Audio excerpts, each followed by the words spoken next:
건설 현장에 골재 대란이다. 아파트가 위험하다. 이게 무슨 말일까요? 일단 말입니다. 이 지표를 먼저 한번 보시죠. 3년 새 바다 골재 공급량 감소율. 와, 엄청나죠. 76.4%가 줄었어요. 바다 골재. 쉽게 말하면 바다에서 모래 채취를 못하는 거죠. 야, 갑자기 왜 이런 문제가 생겼을까? 예, 실제로 보면 말입니다. 2017년에 바다 골재를 전체 5%로 제한하는 법이 통과가 됐습니다. 그 바람에 2016년에 3,274 입방미터, 3,274만 입방미터의 바다 골재를 채취를 했었는데 갑자기 법이 통과가 되니까 이게 와르르 무너진 거예요. 2018년에는요. 826만 입방미터밖에 바다 골재를 채취하지 못했습니다.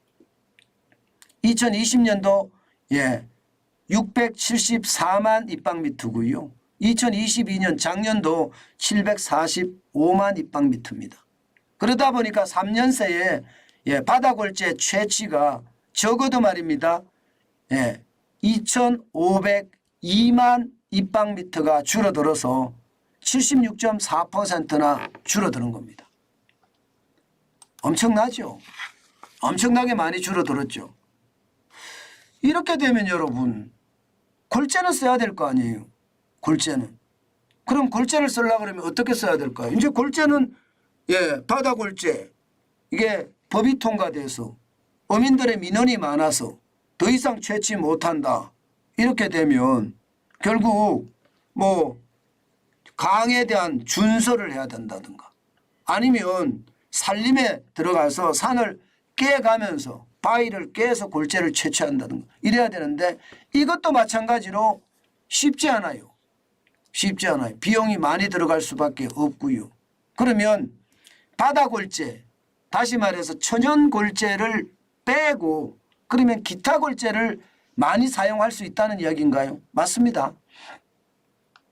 실제 기타 골재가 굉장히 많이 사용이 됩니다.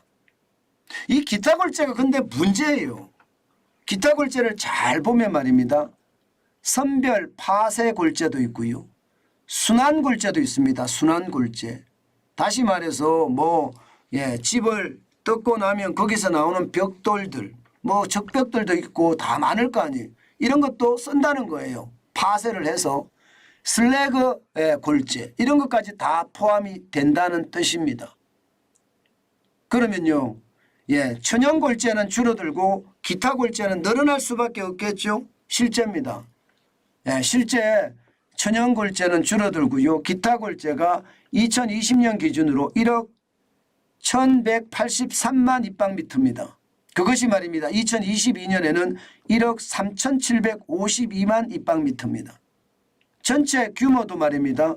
2020년에는 50.1%였는데 2022년에는 59.2%까지 늘었습니다.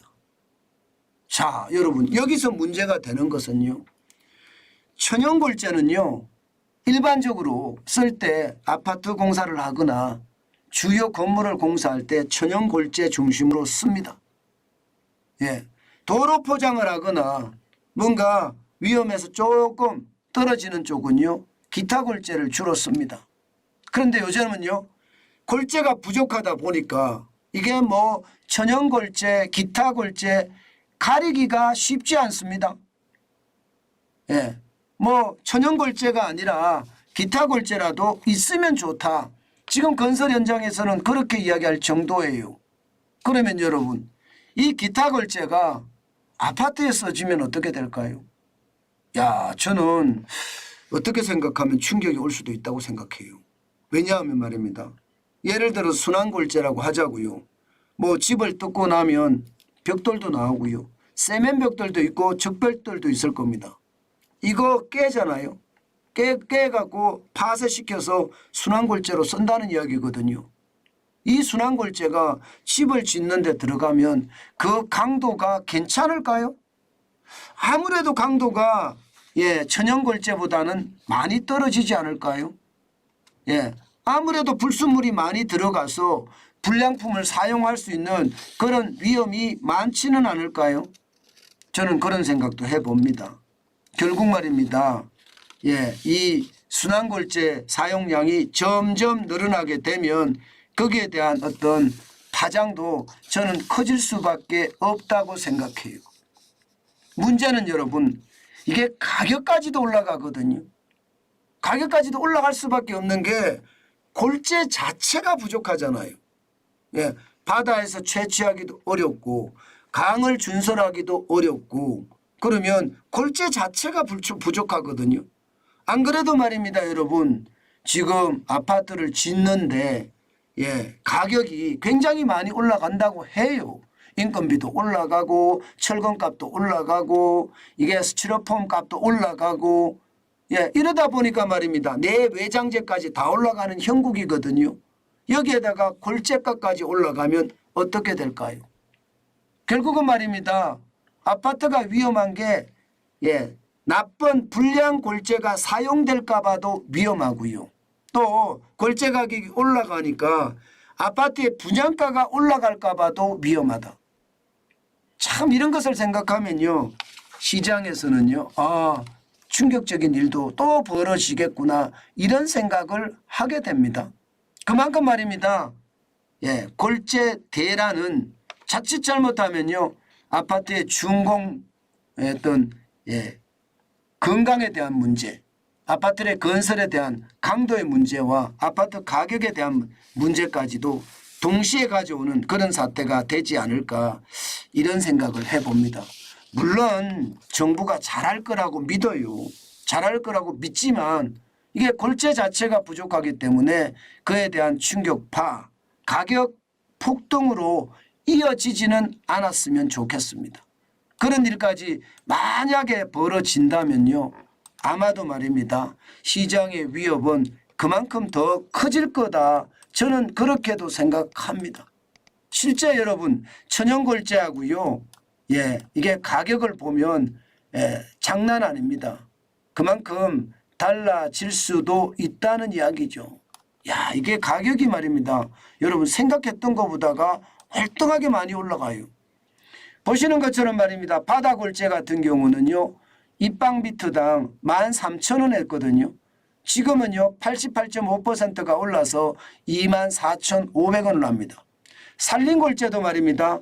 입방미터당 14,000원 하던 것이 요즘은 35.7%가 올라서 19,000원까지 가요. 그러면 가격이 오를 수밖에 없겠죠. 가격이 올랐으니 저는 분양가에 대한 어떤 인상도 있을 수밖에 없다. 그런 생각을 하거든요. 그만큼 말입니다. 상황이 참 좋지 않은 거예요. 제가 여러분들에게 이런 말씀을 드릴 때마다 저는 항상 말입니다. 항상 고민을 해서 여러분들에게 말씀을 드리는데 이게 단순하게 말입니다. 한 어떤 지역적인 문제가 아니라는 뜻이에요. 골재 대란이라는 게 지역적인 문제가 아니라 시장에 대한 문제라는 겁니다. 제가 아이템을 고를 때 지역적인 문제를 가지고 여러분들에게 브리핑하지 않거든요. 아니 거기는 그럴 수 있어. 충분히 그럴 수 있습니다. 그런데 시장 전체가 문제가 될 때는 제가 여러분하고 아이템을 만들어서 설명을 드리는데 그게 지금 현실이 됐다 이렇게 생각하시면 진짜 맞는 답이다 이렇게 생각합니다. 참 안타깝지요. 안타까운 게 점점 현실이 돼 간다는 거. 결국 물가 인상이라는 건 전방위 산업에 충격을 줄 거다. 저는 그렇게 생각합니다.